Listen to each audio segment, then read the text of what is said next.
Il y a quelque chose que beaucoup de femmes vivent, mais qu'elles ne comprennent pas. Souvent, elles disent ou elles se disent, je suis dépendante affective. J'ai besoin d'être aimée. Je m'attache trop. Mais en réalité, elles n'ont pas compris ce qui se joue vraiment. Peut-être que tu te reconnais dans ce que je viens de décrire, et tant que tu comprends pas ça, tu continues à souffrir. Je te parle en connaissance de cause parce que à mes débuts amoureux, j'étais dépendante affective. Je m'en suis rendu compte relativement vite, étant donné que je déteste souffrir. Et c'est pour ça que j'ai compris comment je fonctionnais et comment changer ça, bien sûr. Je vais être honnête avec toi. Vouloir être aimé, c'est pas un problème. C'est humain, on va dire. Le problème, c'est quand vouloir être aimé devient une condition intérieure. Ça veut dire que dans ta tête, ça se formule comme ça. Si je ne suis pas aimé, je ne suis pas en sécurité. Alors bien sûr, hein, quand je dis dans ta tête, ça se formule comme ça peut être une pensée consciente, ça peut être effectivement quelque chose dont tu as pris conscience, mais ça peut être aussi quelque chose de complètement inconscient. Mais tu as associé le fait d'être aimé avec le fait d'être en sécurité. Donc pour toi, ne pas être aimé signifie ne pas être en sécurité, c'est-à-dire être en danger. Et c'est, et c'est là, c'est quand tu prends conscience de ça que tout change. En tout cas, que tout peut changer si tu le décides. Je vais te montrer maintenant à quoi ça ressemble dans la vraie vie. Première situation, un message banal. T'envoies un message, la personne ne te répond pas. Alors la personne, ça peut être ton patron, ça peut être un collègue, ça peut être une amie, ça peut être ton mari, etc. Quelqu'un dont tu es amoureuse. Bref, c'est une personne. Parce que souvent, quand tu es dans cet état-là, ton comportement, il n'est pas que dans la sphère amoureuse, il va avoir des répercussions dans toutes tes relations. Donc, je te récapitule, t'envoies un message et la personne à qui tu as envoyé ce message ne te répond pas. Et là, ton mental va ruminer, partir en boucle et te faire son cinéma intérieur, comme je dis. Et tu vas te dire, ah, j'ai dit quelque chose de travers, quelque chose qu'il fallait pas. Peut-être qu'elle m'en veut. Peut-être que ah, je suis trop. Et encore une fois, ce n'est pas la situation qui crée ça, c'est le mécanisme. Je te donne une nouvelle situation, l'attente. T'attends une réponse, une validation, un regard. Et tant que tu l'as pas, t'es pas tranquille. Ça peut être au travail, hein. Tu vas prendre la parole dans une réunion et là, tu attends que tes collègues valident, que ton patron reconnaisse que tu as bien parlé, etc. C'est-à-dire que dans cette attitude-là, c'est tout ce que tu dis, tout ce que tu fais, voire même tout ce que tu penses, tout ce à quoi tu crois, dépend de l'opinion, de la validation, de la reconnaissance que les autres ont apportée ou pas.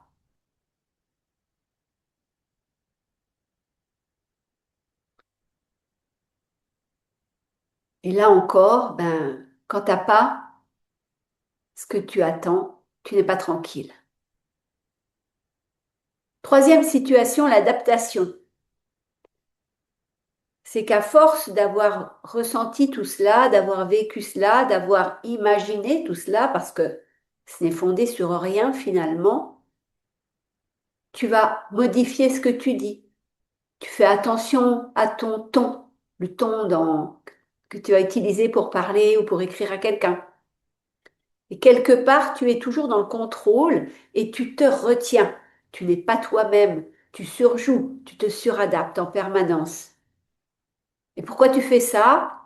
Pour être accepté, pour être aimé. Parce que tu penses que c'est la condition pour que tes relations avec les autres se passent au mieux.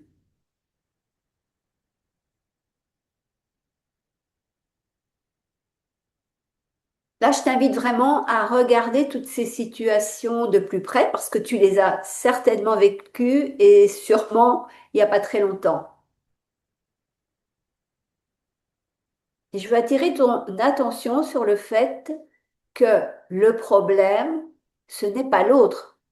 C'est pas ton patron, c'est pas tes amis, c'est pas tes collègues, c'est pas ton mari, c'est pas tes enfants, c'est pas tes parents, c'est pas les gens avec lesquels tu entretiens une relation.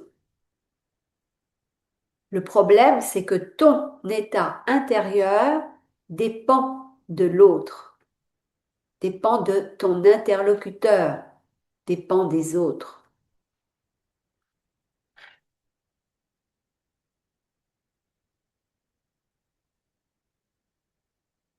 Et quand tu es dans cet état-là, quand tu vis ce genre de choses, quand tu as pris l'habitude d'agir, en tous les, même de réagir plutôt aux autres de cette façon-là, il y a un impact énergétique qui est extrêmement coûteux.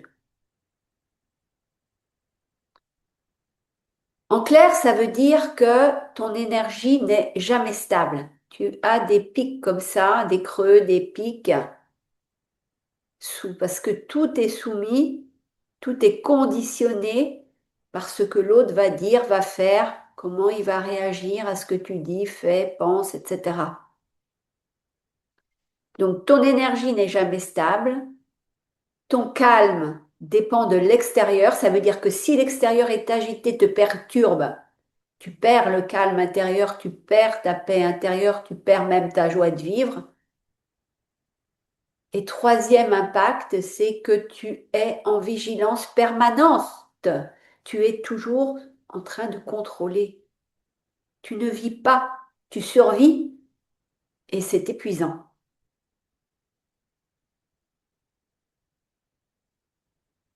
Et encore une fois, je t'en parle en connaissance de cause parce que dans mes jeunes années, jusqu'à peu près 35 ans, à peu près, on va dire ça, j'étais comme ça. Parce que toute petite, je m'étais suradaptée pour obtenir l'approbation de mon père, l'amour de mon père, pour ne pas déranger, pour même que ma maman soit fière de moi. Pourtant, elle me donnait plein d'amour, mais je pense que même avec elle, quelque part, je surjouais, je me suradaptais, je jouais la petite fille modèle qui bouge pas quand on lui dit tu restes là et tu bouges pas, sage comme une image, disait-on de moi.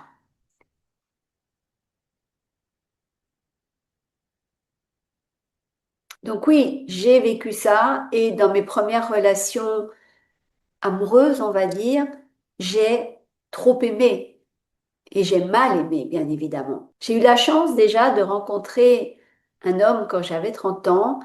Et je voyais que lui, ses relations avec les autres, elles étaient complètement différentes des miennes. C'est-à-dire que même avec ses amis très proches, il était capable de me dire que c'était ses amis en ce moment, mais que peut-être dans un mois, dans un an, ces amis-là pourraient être remplacés par d'autres personnes.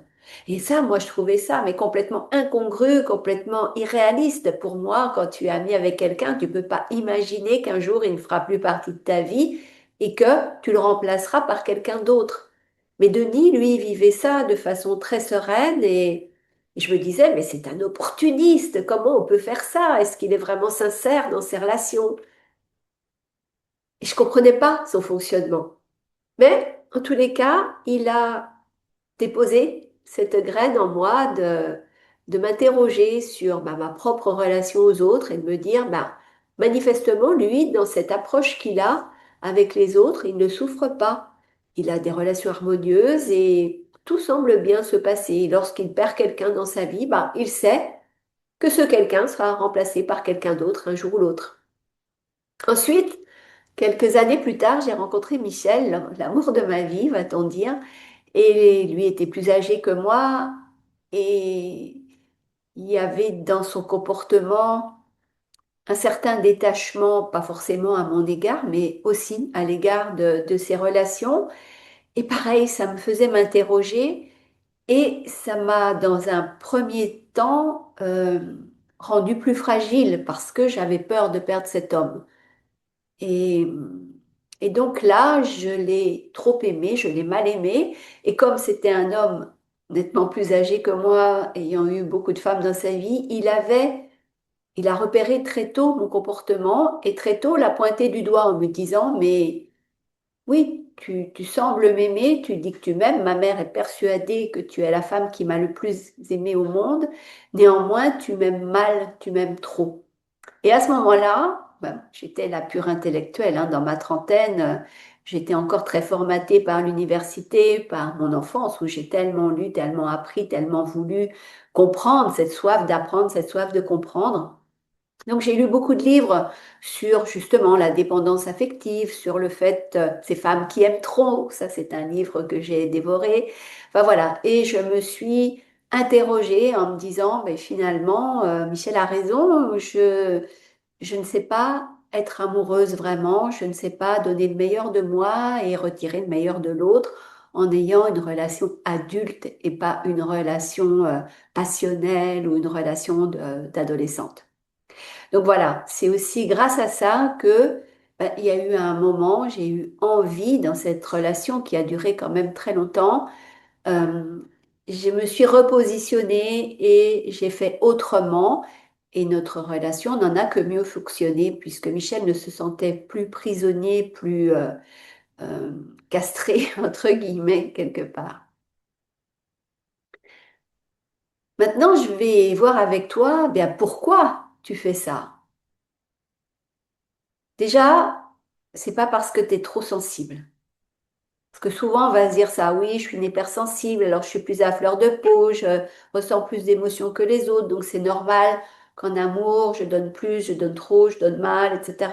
Que j'ai ce besoin d'être aimée, que je sois dépendante affectivement. Mais en réalité, avec tout ce recul de presque, oui, pratiquement 30 ans maintenant, 25 ans, on va dire, euh, je me suis rendu compte que ce n'est pas du tout lié à cette sensibilité. C'est juste ce mécanisme, il est surtout lié à ton mental qui a pris beaucoup trop de place et surtout qui a ce mantra, être aimé égale être en sécurité. Et c'est ça qui va nuire à tes relations, qui va nuire à ton énergie, qui va te nuire, qui va t'épuiser en permanence, de croire en ça. Être aimé égale être en sécurité.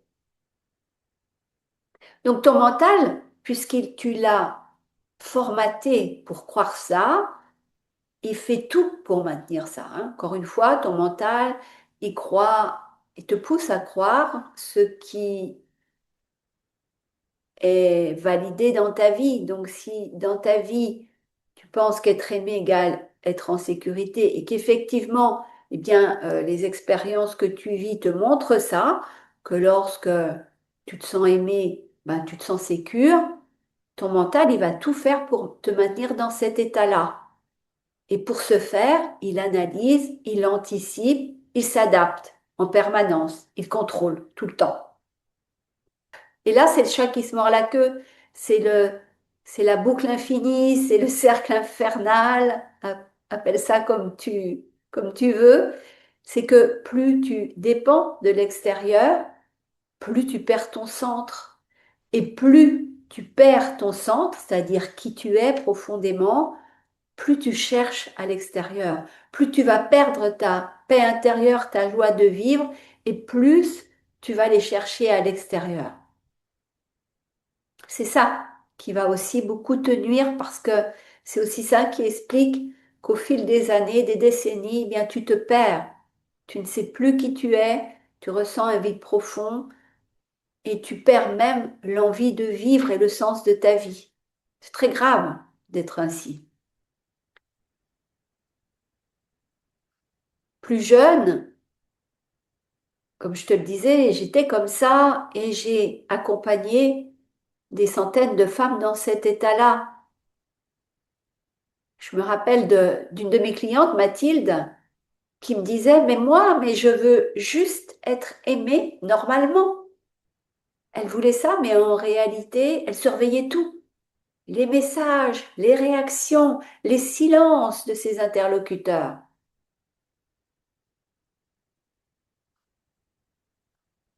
Et comme elle voyait que ça fonctionnait pas, que ça lui ramenait pas plus de paix intérieure, que ça lui ramenait pas plus de calme, que ça lui ramenait pas plus d'amour de la part des autres, pas plus de reconnaissance pour son travail, pas plus de validation, etc. Grâce à mon accompagnement, elle a compris un jour, la lumière s'est faite. Elle a compris que ce n'était pas de l'amour qu'elle cherchait, mais bien la sécurité.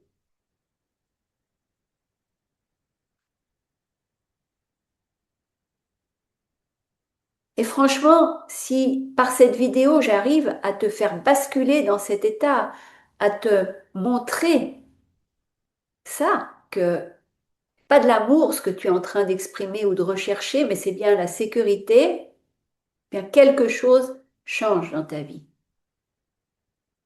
Et tu comprends que c'est pas la relation, que c'est pas l'autre qui te fait te sentir mal.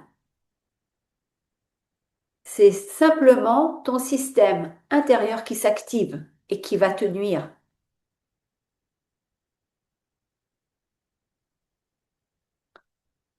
Et juste voir ça, sans te juger, eh bien là, tu commences à te redonner de l'espace. Tu te détends, c'est-à-dire que toi qui es en contraction, en contrôle permanent, tu vas commencer à ressentir plus d'expansion dans toi, dans ton corps, dans ta tête et dans tes relations. Parce que s'il y a plus d'expansion en toi, tu vas te comporter différemment, tu auras une autre attitude, d'autres habitudes de vie, un autre comportement, et ça va détendre l'atmosphère, te détendre physiquement, moralement, mentalement, émotionnellement, et les autres le ressentent. Donc ils vont aussi être différents avec toi, se sentir beaucoup mieux qu'avant. Parce que tant que tu es dans le contrôle, l'autre, il sent que tu es en train de le contrôler à chaque minute qui passe. Et ça ne peut pas créer des relations harmonieuses, qu'elles soient amoureuses, professionnelles, amicales, sociales, etc.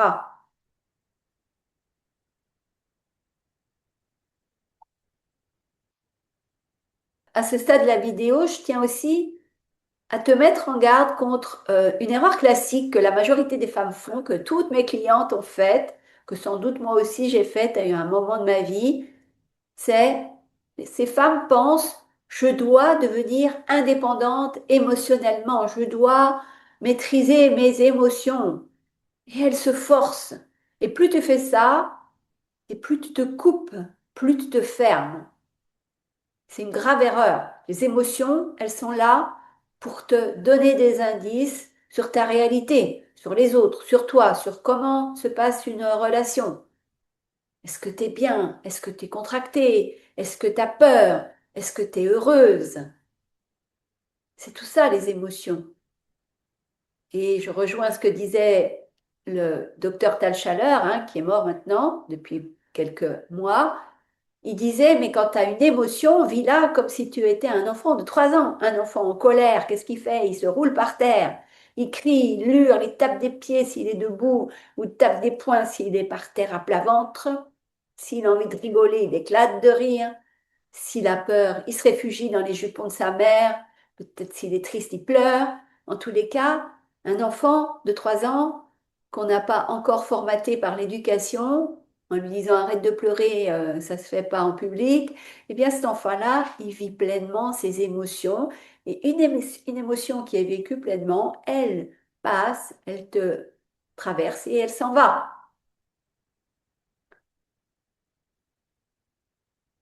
Donc, encore une fois, le développement personnel qui te dit gère tes émotions, ça fera des meilleures relations où tu aimeras mieux, tout faux, tout faux, tout faux. Ne tombe pas dans ce piège. Vis tes émotions, point barre. N'essaie pas de les changer, de les formater, n'essaie pas de les gérer, comme ils disent. Encore une fois, je te le rappelle, le problème, ce n'est pas l'attachement, c'est ta dépendance intérieure. Tu conditionnes ton intériorité, ton bien-être, ton bonheur à l'environnement extérieur et aux autres. C'est ça le problème. Parce que tant que tu cherches la sécurité à l'extérieur, tu restes dépendante.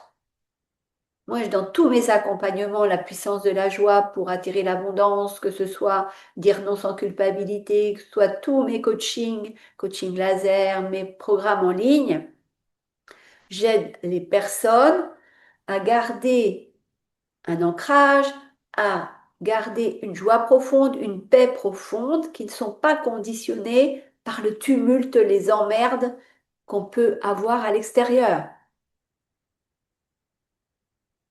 Donc je te le répète, tant que tu cherches la sécurité à l'extérieur, tu restes dépendante et tu ne peux pas être heureuse et tu consommes une énergie de dingue à maintenir ça et à contrôler. Alors que la vie, elle demande juste à ce que tu fasses confiance, à ce que tu te laisses emporter, à ce que tu reconnectes avec ton âme, avec ta réalité profonde, ton être, ton être divin finalement. Parce que je peux te le garantir pour le vivre depuis plus de 25 ans maintenant, le jour où tu fortifies, que tu trouves ta sécurité intérieure, que tu la bâtis, que tu la rends immuable, tu peux aimer sans te perdre, tu peux être en relation sans t'abandonner.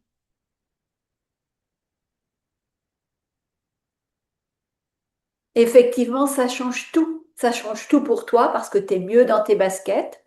Toutes les douleurs, les contractions, mais peut-être même les pathologies que tu as développées vont pouvoir s'en aller. Elles ne te serviront plus à rien. Tout ce stress, toutes ces ruminations, tout ce surmenage mental, tu peux l'oublier, l'abandonner, le laisser. Tout ce contrôle, tu peux, par une pichenette, le dégager de ta vie et te contenter de vivre et non plus de subir les relations, les autres. Moi, je pars du principe, depuis des décennies, que tout ce qu'il m'arrive, je le crée et que tout ce qu'il m'arrive est source d'enseignement et me permet d'avancer, d'aller plus loin. Et quand je vis, comme je l'ai vécu ces dernières années, des tourmentes comme jamais je n'avais vécu dans ma vie, où j'ai tout perdu, au niveau financier, j'ai perdu mon entreprise qui a été une partie qui a été piratée en ligne, j'ai perdu beaucoup d'argent, j'ai perdu ma maison, j'ai perdu la location que j'avais et j'ai dû me reloger. Bref, j'ai perdu tous mes contacts dijonnais pratiquement et tous mes contacts que j'avais consciencieusement bâtis en Corse. Et malgré ça, je me suis dit que c'était là pour encore plus consolider ma sécurité intérieure, ma paix intérieure et ma joie profonde de vivre. Parce que finalement, quand on reconnecte son âme, qu'on est ancré, qu'on trace sa route, eh bien, quelquefois, ça peut encore se faire qu'il y ait des sorties de route et qu'on change de ligne de temps, comme il m'est encore arrivé de le faire l'année dernière, où on se retrouve dans un environnement avec des nouvelles connaissances absolument toxiques, avec des gens qu'on ne pensait même pas qui pouvaient exister sur Terre tant ils sont malhonnêtes, manipulateurs, pervers et qui se plaisent à abîmer les autres. Et ça m'a aussi permis, en côtoyant ces gens-là qui détruisaient leur entourage, eh ben, de dire à leur entourage, mais t'es jeune, t'as plein de potentiel, n'écoute pas ce que ce couple infernal peut te dire, ils sont toxiques, et malgré ça, tu vas avancer quand même, malgré eux, malgré ce qu'ils veulent t'empêcher, malgré les bâtons dans les roues qu'ils peuvent te mettre. Donc là encore, ça a ravivé la mission que j'ai depuis que je suis enfant, de transmettre ce que je sais, ce que j'ai transmuté, ce par quoi je suis passée, et que les décisions aussi qui ont changé ma vie et que je vous partage dans tous mes posts, dans toutes mes vidéos. Donc, même quand on est le plus centré, le plus ancré, le plus en phase avec notre sécurité intérieure qui en est profondément, l'univers, je ne sais pas qui, Dieu, appelle-le comme tu veux, va encore te pousser dans tes retranchements, va encore te tester.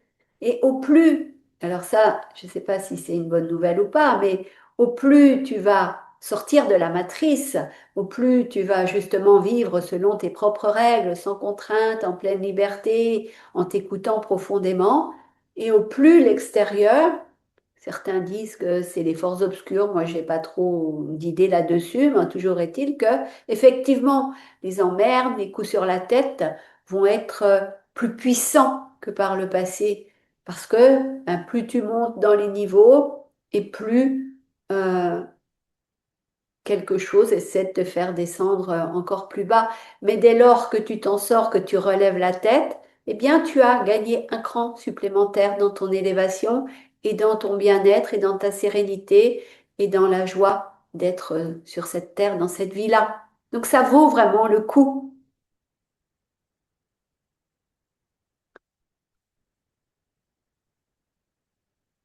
Donc, bien sûr, je t'invite réellement à prendre la décision de retrouver ta sécurité intérieure, pour pouvoir aimer sans te perdre, pour pouvoir être en relation sans t'oublier, sans t'abandonner. Et ça, tu vas voir que ça change tout, ça va changer tes relations, ça va changer ton énergie, ça va changer ta santé, ça va changer toutes tes décisions, ça va te faire réintégrer un autre, une autre réalité, une autre ligne de temps.